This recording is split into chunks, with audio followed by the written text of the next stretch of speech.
ঈসা আলাইহিস সালাম দাজ্জালকে মারার পরে আরেকটা প্রজাতি বের হবে, এর নাম ইয়াজুজ আর মাজুজ। নাম শুনেছেন?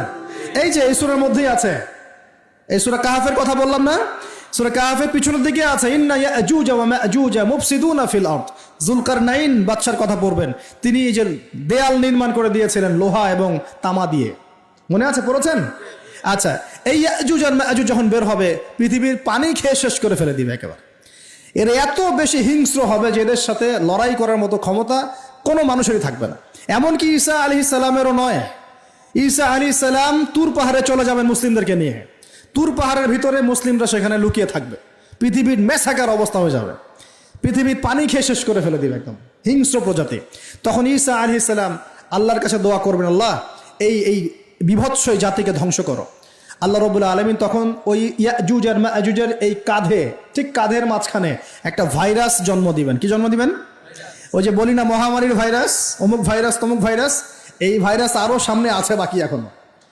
ওই ভাইরাসে, ওই পোকায়, ওই ব্যাকটেরিয়া বা যেটাই হোক আল্লাহ পাক যাই দিবেন, এতে করে ইয়াজুজ আর মাজুজের পুরো প্রজাতি ধপ ধপ ধপ করে মারা যাবে। মানে এটা ছোঁয়াচে রোগ হবে। কি রোগ হবে?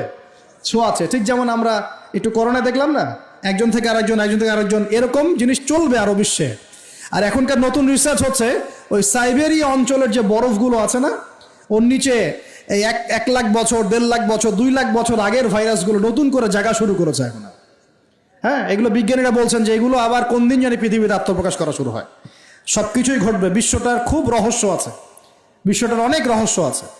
আল্লাহ পাক এগুলো খেলার ছলে সৃষ্টি করেন নাই, পরীক্ষা। লিয়াবলুয়াকুম আইয়ুকুম আহসানু আমালা, আল্লাহ পাক বলেছেন। এরপরে ইয়াজুজ আর মাজুজের সব প্রজাতি মারা যাবে। নবীজি বলছেন জমিনে কোনো জায়গায় ফাঁকা থাকবে না, সমস্ত জায়গাতেই ওদের দেহ পড়ে থাকবে। আল্লাহু আকবার। এরপরে ঈসা আলাইহিস সালাম আল্লাহকে বলবেন, আল্লাহ জমিনটাকে পবিত্র করে দাও। আল্লাহ পাক কি করবেন জানেন? বড় বড় নখরওয়ালা, বড় বড় নখ আছে, নখ দেখেছেন? বড় বড় নখ, বড় বড় নখওয়ালা একটা স্পেশাল প্রজাতির পাখি আল্লাহ পাঠাবেন। কি পাঠাবেন? পাখি। এটা কোন পাখি, কি নাম আমরা জানি না। ঠিক এরকম করে এই এক শ্রেণীর পাখি আল্লাহ পাঠাবেন যাদের নখগুলো খুব বড় বড় হবে, বিশাল বিশাল নখ। এই নখগুলো দিয়ে তারা দেহগুলোকে উঠাবে, উঠিয়ে নিয়ে কোথায় যে ফেলে দেবে আল্লাহ ভালো জানেন। সুবহানাল্লাহ, আল্লাহু আকবার। আল্লাহ পাক বিশ্বে কত কি বাকি রেখেছেন এখন। এরপরে আল্লাহ পাক কি করবেন জানেন? আল্লাহ পাক বৃষ্টি বর্ষণ করবেন। এত বেশি বৃষ্টি হবে, এত বৃষ্টি হবে, জমিন ধুয়ে পরিষ্কার হয়ে যাবে। হাদিসে আসছে জমিন একদম চকচক করবে, জমিটা পরিষ্কার হয়ে চকচক করতে থাকবে। এরপরে কারণ ওই ভাইরাস তো ধুইতে হবে না, ভাইরাসকে ধুয়ে সাফ করতে হবে। তারপরে ঈসা আলাইহিস সালামের সময়ে বলা হচ্ছে, তার সময়ে একটা ডালিম, ডালিম দেখেছেন কিনা? আনার ডালিম, এই ডালিমের যে খোসা হয় না, এই ডালিমের খোসার নিচে একটা পুরো পরিবার আশ্রয় নিতে পারবে। কি বুঝলেন? এত বড় বড় ফল হবে, এত বরকত হবে জমিনের মধ্যে। কখন বরকত হয়? যখন একটা জনপদের অধিবাসীরা আল্লাহর সামনে আত্মসমর্পণ করে, তখন আল্লাহ বরকত দেয়। আমরা কি আত্মসমর্পণ করছি? এই জন্যই তো অর্থনৈতিক মন্দা চলছে। এমনি এমনি নাকি? সুদ খাচ্ছেন, দিব্যি ঘুষ খাচ্ছেন, দুর্নীতি করছেন, জেনা করছেন, মানুষের সম্পদ আত্মসাৎ করছেন, মাপে কম দিচ্ছেন, আবার নামাজও পড়ছেন, মাশাআল্লাহ। তো বরকত কোত্থেকে আসবে? তো বরকত কখন আসে? যখন একটা কম আল্লাহর সামনে সম্পূর্ণ আত্মসমর্পণ করে। একটা ডালিম হবে, এটা রূপকথা নয়, এগুলা গাল গল্প বলছি না।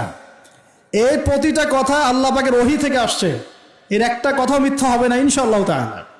বিশ্ববাসীরা দেখবে একটা ডালিমের নিচে একটা পরিবার আশ্রয় নিতে পারবে।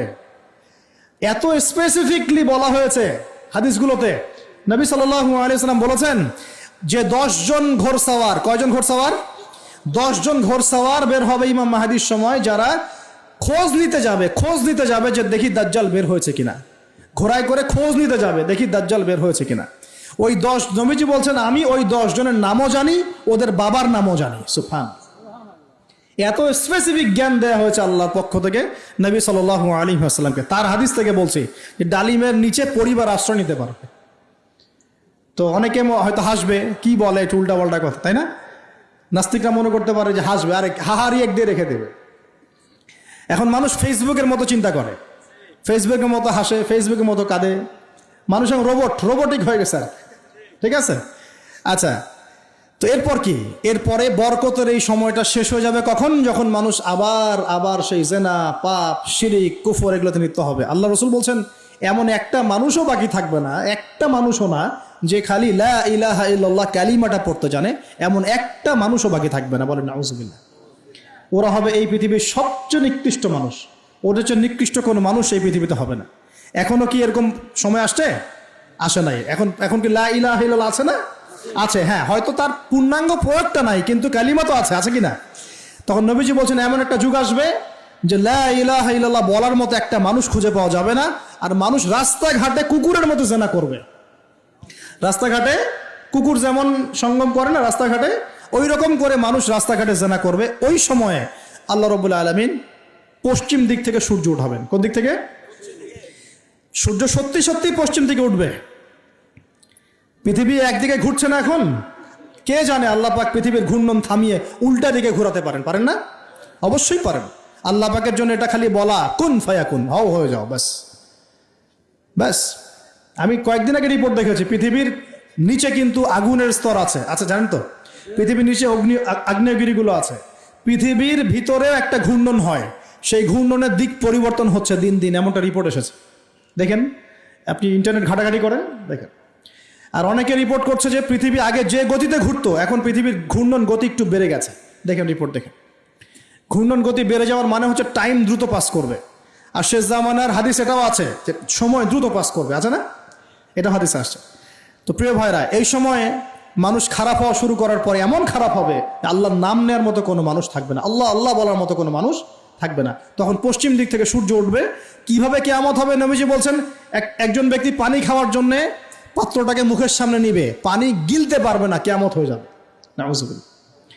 ইযা ওয়াকাআতিল ওয়াকিআ লাইসা লিওয়াকাআতিহা কাযিবা আল কারিআতু মাল কারিআ ওয়া মা আদরাকা মাল কারিআ। আছে না? আম্মা ইয়াতাসাআলুন আনিন নাবাইল আযীম। কত সূরা আছে কিয়ামত সংক্রান্ত, পড়ে দেখেন। ইযা যুলজিলাতিল আরদু জিলজালাহা ওয়া আখরাজাতিল আরদু আসকালাহা ইযা শামসু কুওয়িরাত ওয়া ইযা নুজুমু কাদারাত। এই সূরাগুলো পড়ে দেখেন। আম্মা পাড়ার শেষ পাড়াটা, যেটা 30তম পাড়া, এর সূরাগুলো পড়ে দেখেন। কিয়ামত চোখে দেখতে পারবেন ইনশাআল্লাহ। সিংহায় ফুঁক দেওয়া হবে। আল্লাহ পাকের ফেরেশতার এত ক্ষমতা আল্লাহ দিয়েছেন, একটা ফুয়ে পুরো মহাবিশ্ব ধ্বংস হয়ে যাবে ইনশাআল্লাহ। চারটাখানি কথা নাকি? দ্বিতীয় ফুৎকারে আবার সবাইকে জীবিত করা হবে। এবং এই যে দুনিয়ার জীবনটা আমরা কাটাচ্ছি, এই 30, 40, 50, 60, 100 বছরের জীবন, এই জীবনের এক একটা হিসেব আল্লাহর সামনে দাঁড়িয়ে সেদিন দেওয়া লাগবে। অতএব এই দুনিয়ার জীবনটাতে প্রস্তুতি গ্রহণ করি, 5 ওয়াক্ত নামাজ পড়ি, যাকাত দেই, কালিমা বোঝার চেষ্টা করি, আল্লাহ তাওহীদ শিখি, জানি, বুঝি, নবীর সুন্নত অনুযায়ী আমল করি, হালাল খাই, পরিবার গড়ি, মানুষকে সৎ কাজের দাওয়াত দেই, অসৎ কাজে নিষেধ করি, ইসলামকে আল্লাহর জমিনে প্রতিষ্ঠা করার চেষ্টা করি।